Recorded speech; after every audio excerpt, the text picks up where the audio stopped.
Evening all, welcome to Elite Dangerous, and as you can see we're back in the belts. I call it the belts, that's because what they call it in Elite, in Eve, sorry. What I actually mean is we're in the conflict zones and we're fighting the Federation. I have no particular preclusion to the Iranian forces. I just picked the first one, to be honest, and the Federation ships seem a bit more comical. I guess they're generally Cobra Mark III's Federation fighters and Eagles, which I guess are stronger the side, actually. Maybe that's actually the wrong side to go for, because the Iranian forces are actually Sidewinders and Cobras. So anyway, it doesn't matter. I think it's more just a bit of fun, really, isn't it? I don't know really if a great deal of standings issues are happening here. I don't know. If every Federation ship I kill, then I take a standing loss of the Federation, well, oh well, so be it.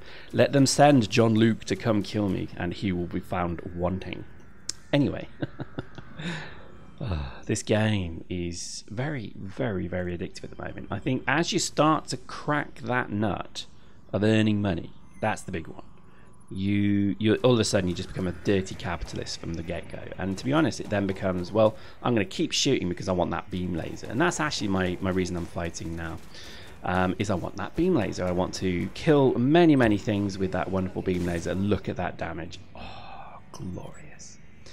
I'm finding the Sidewinder quite a zippy little thing. I'm surprised, actually. Sidewinders in the original Elite were clown cars, man. They were terrible ships. They were, you know, if you came across a Sidewinder, a strong breeze would probably kill it.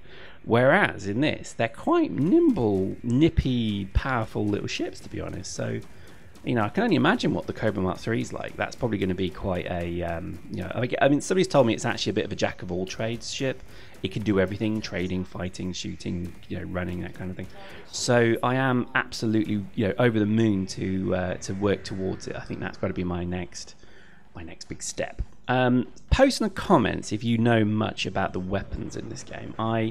I'm not sure whether to upgrade both beams, or rather pulses, to beam lasers on Sidewinder, or just to save my money and actually just keep saving everything and work towards the Eagle. So let me know what you think. Personally, I think I'd like to have beam lasers, but there's no point if the Sidewinder is actually just not really fit for purpose for them. That would be my theory. Is that already they're having issue running 2 pulse lasers, so beam lasers could be a bit of a waste of time. But, you know, post in the comments, tell me what you think. I need to upgrade the ship because I want to try all the other weaponry, like railguns and multi-cannons and, you know, blah, blah, blah, blah, blah. I'm really excited for them. So, you know, to me, I desperately want to start unlocking these things. It all comes down to money at the end of the day, though. And I think, as you can see, you work pretty hard. You know, it'll take you a couple of minutes to kind of kill a Federation ship, and that gives you 500 credits, assuming you get kind of the last kill. But either way, you know, it's not terrible-esque, but oh my god, it's not terrible credits. But I think it's probably worth just acknowledging that it takes quite a bit of, you know, effort and time just to get 500, I guess. Once you've got up to, I guess, a certain cargo hold barrier, I imagine trading is actually quite profitable, to be honest, because it's evident how trading works. I mean, it's so stupidly simple. But maybe it's not. Maybe as I say this, I'm kind of wrong.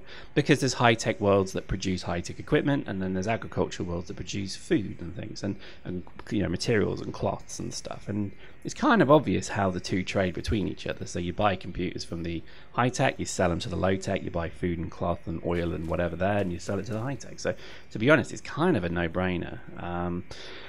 Having said that, I think it has to be a bit more complex than that. Otherwise, it's going to be incredibly easy to earn money in this game doing trading. And I know that I could sit and trade. I know I could. I actually am very aware of this. But I think part of me just does not want to just yet.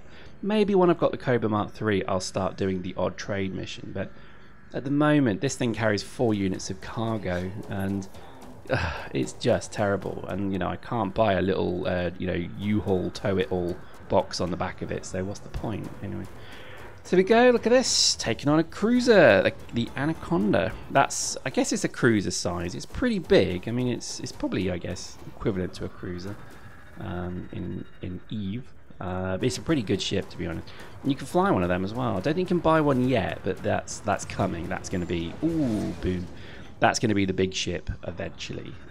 So that's going to be quite exciting to see those things flying around as well. Just given the amount of guns and stuff they can carry, if you get shot by one of them, you're going to have a bad day. And you'll be picking your teeth up from space as they float off into the distance, as they smash you in the chops. But anyway, no, I think, to be honest, the game is incredibly exciting. I've got to admit, you do feel the tension, you feel the...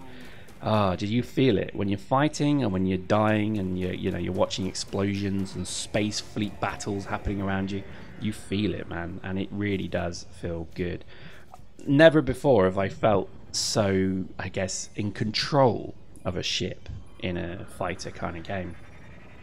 And this could stem from many years of playing EVE and other games, which really, I mean, like Homeworld, I mean, what a game that is. An amazing game, but it doesn't give you any kind of level of control as you do here. You're kind of sat in the Admiral's chair way back, way off. Whereas in this game, you feel like you're in this seat, and if you die, then you're gone, you're done. And that's actually quite a motivator to fight quite hard. So I've got to admit, I am very, very impressed with the sense of desperation that you get when you're fighting these people.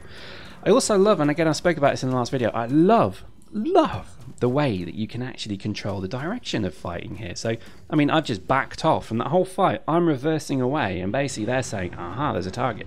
But they're not expecting me to be reversing away, and I shoot them in the face. So I love that. I think, you know, it's just so good.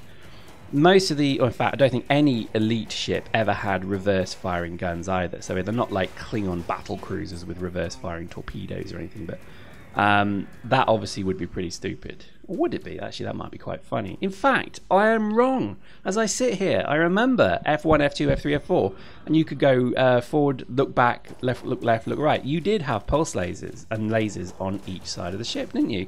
I knew I didn't imagine that. So there you go. Imagine that you're flying away, and then you just literally go, reverse gun, bap, bap, bap. Oh, I forgot about that. That would be so amazing. I forgot. God. Do you know, that's so bad, isn't it? I completely forgot that was Elite that did that. That's disappointing.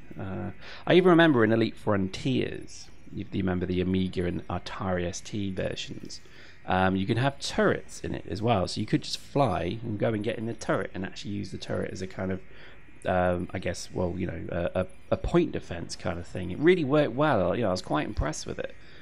I suspect there'll be turrets in this as well. Maybe there already are, because I know the Anacondas do have some kind of directional turret. But that'd be interesting to see how that works.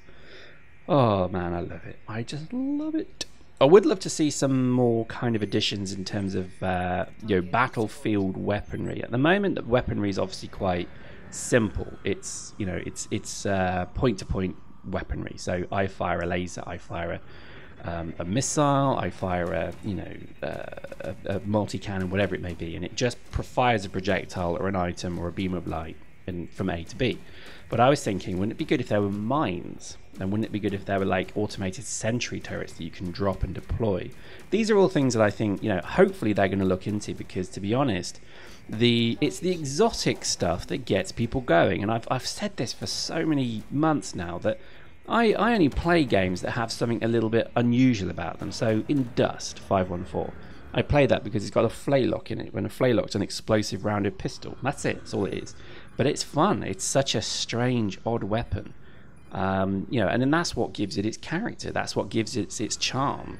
So the ability to kind of put all power into engines and burn forward, and then just literally drop a mine that almost activates immediately. Then they have to immediately get out of the way, or they get a bad day. Oh my god, that's going to be good.